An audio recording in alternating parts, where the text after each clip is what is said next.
Okay, confession. For years, every time I ordered Chinese takeout, I asked for no MSG. I never questioned it. It just felt safer. So, was I being ridiculous? Here's where that instinct comes from. In 1968, a doctor wrote a short letter to a medical journal. After eating at Chinese restaurants, he felt numbness and a racing heart. He guessed it might be the MSG and called it Chinese restaurant syndrome. A guess. In a letter, that one phrase shaped 50 years of fear. So let's check what actually held up. So it was completely made up. Not exactly, and that's the interesting part. Is MSG bad for you is really two questions wearing one coat. Question 1. A big spoon of pure MSG, 3 grams or more, swallowed on an empty stomach. Question 2. The pinch that lands on your dinner under half a gram, eaten with food. Those are completely different experiments. Blur them together and you get panic. Back up, what even is MSG? It's monosodium glutamate. Glutamate is an amino acid, the savory taste we call umami. And here's what nobody mentions. It's already in tomatoes, parmesan, mushrooms, even breast milk. Your body cannot tell added MSG from the glutamate in food. Same molecule. And the added kind, about half a gram a day, is tiny next to the 13 grams of natural glutamate you already eat. Okay, so what are people actually scared of? 4 big fears: that it gives you headaches, that it triggers reactions, the restaurant syndrome, that it makes you gain weight, and the scariest one, that it kills your brain cells. Let's take them one at a time, and I'll tell you exactly how strong the evidence is. Start with headaches. MSG gives you a headache, right? Honest answer: we don't really know, and not for the reason you'd expect. When people ate MSG with food, 5 studies out of 5 found no difference. Headaches only showed up with big doses on an empty stomach, and even then, inconsistently. But there's a catch that breaks the whole thing. What catch? To test this properly, nobody can know who got the MSG, not the subject, not the researcher. But above about 1%, MSG has a taste. You can literally tell. So most double-blind high-dose studies were never actually blind. That's why this question is stuck. It's not a cover-up. The measuring tool itself is broken. So the restaurant syndrome, is any of it real? The strongest test took 130 people who swore they react to MSG, the toughest crowd you could pick. Double-blind, challenged again and again. A few reacted at first, but on repeat the reactions vanished. They couldn't be reproduced. No consistent dose-related reaction and no true allergy either. The one sliver regulators still accept.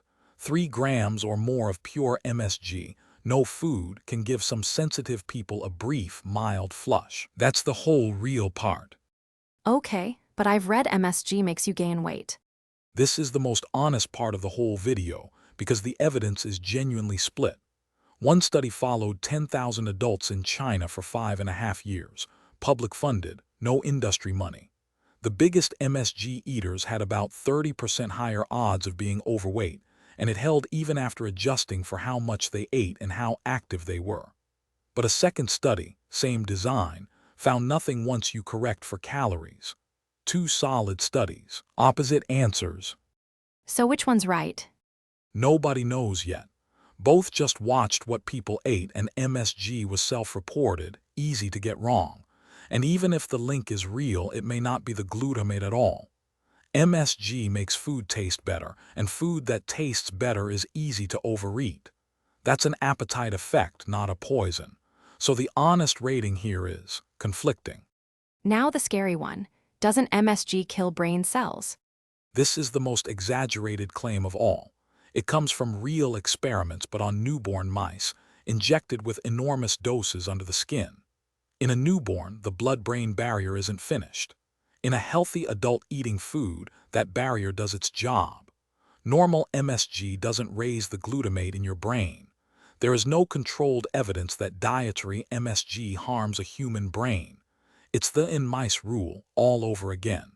All right, I'm feeling better about MSG. Too good to be true.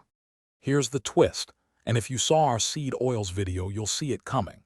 You'd expect the MSG is safe research to be the brave, independent stuff, And the MSG is dangerous side to be industry funded. It's the reverse. The two key studies clearing MSG of headaches and reactions, funded by the glutamate industry. The one serious study linking it to weight gain. Public money, no conflict of interest. The cleanest data actually leans just slightly toward caution. Wait, so does that mean it is bad?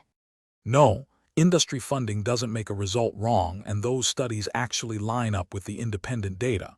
It just means we can't treat them as neutral referees. And here's the reassuring part.